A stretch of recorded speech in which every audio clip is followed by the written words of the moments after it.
আমি দাঁড়িয়ে আছি বাংলাদেশ মেডিকেল বিশ্ববিদ্যালয় হাসপাতালের এ ব্লকের চতুর্থ তলায়, যে চতুর্থ তলায় মূলত ডেন্টাল ইউনিটের ক্লাস চলে। আমরা দেখছি এখানেই ডেন্টাল ইউনিটের একটি ক্লাস রুম রয়েছে এবং আগুন লাগে মূলত ডেন্টাল ইউনিটের ক্লাসরুমের বাইরে যে ছাদটি রয়েছে, অর্থাৎ সিলিংয়ে আগুন লাগে। এবং আমরা ফায়ার সার্ভিস এবং বিশ্ববিদ্যালয় কর্তৃপক্ষের সাথে কথা বলে যেটি জানতে পেরেছি, মূলত ইলেকট্রিক শর্ট সার্কিটের মাধ্যমেই এই আগুনটি ছড়িয়েছে। এবং মূলত এখানে যারা কর্তব্যরত আনসার বাহিনীর সদস্য ছিলেন তারা যেটি জানিয়েছেন, বেলা 11টার কিছু পরই তারা আগুন দেখতে পান এবং তখন বিল্ডিংয়ে থাকা ফায়ার এক্সটিংগুইশার দিয়ে তারা আগুন নেভানোর চেষ্টা করে এবং সেটি পর্যাপ্ত না হয়, অর্থাৎ সেটি ভালোভাবে কাজ না করায় মূলত পরে এই ফ্লোরের নিচতলাতেই যে ওয়াশরুমটি রয়েছে সেখান থেকে পানি নিয়ে এসে তারা মূলত আগুন নিয়ন্ত্রণের চেষ্টা করে। এবং 11টা 14 মিনিটে মূলত ফায়ার সার্ভিসের কাছে খবর যায় এবং 11টা 20-এর মধ্যেই তারা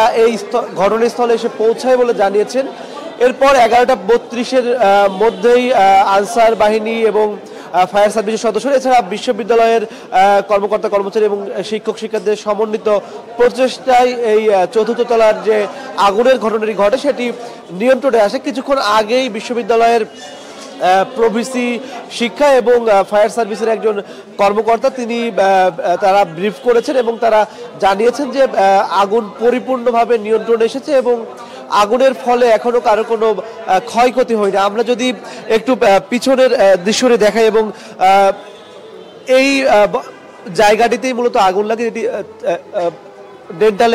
ডেন্টাল ইউনিটের ক্লাসরুম কক্ষ নম্বর 424, যেখানে রোগ নির্ণয় কক্ষ। এটার বাইরের যে ছাদ, এখানেই মূলত ইলেকট্রিক শর্ট সার্কিটের মাধ্যমে এই আগুনের ঘটনাটি ঘটে, যেটি পরবর্তীতে নিয়ন্ত্রণে আনা হয়। এবং শুধুমাত্র অবকাঠামোর যে কিছু ক্ষতি হয়েছে এবং এখানে যারা শিক্ষক শিক্ষার্থী ছিলেন অথবা কর্মকর্তা কর্মচারী তাদের কোনো ক্ষয়ক্ষতি হয়নি বলেই আমরা ফায়ার সার্ভিস, এখানে কর্তব্যরত যারা আনসার বাহিনীর সদস্যরা আছেন এবং বিশ্ববিদ্যালয় কর্তৃপক্ষ তাদের কাছ থেকে জানতে পেরেছি যে শুধুমাত্র অবকাঠামোর ক্ষতি হয়েছে। এবং এছাড়া আমরা এখন পর্যন্ত এই বিল্ডিংয়ের ইলেকট্রিক লাইনগুলো বন্ধ আছে, যাতে পরবর্তীতে ক্ষতির কমে আনা যায় অথবা পরিপূর্ণভাবে বিদ্যুতের লাইন ঠিক না হওয়া পর্যন্ত মূলত বিদ্যুতের লাইন বন্ধ করে রাখা হয়েছে, লিফট বন্ধ আছে।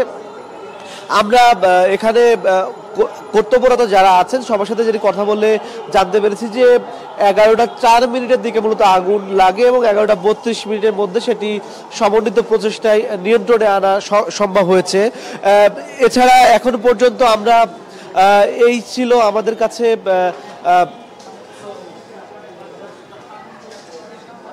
আনসার বাহিনীর এবং বিশ্ববিদ্যালয়ে যারা কর্মকর্তা কর্মচারী আছেন তারা এখনো সমন্বিতভাবে কাজ করছেন। এখানকার মূলত আগুন নিয়ন্ত্রণে চলে এসেছে এবং তবে পরিষ্কার পরিচ্ছন্নতার কাজ চলছে এবং পুরো ফ্লোর জুড়ে এখানে পানি রয়েছে।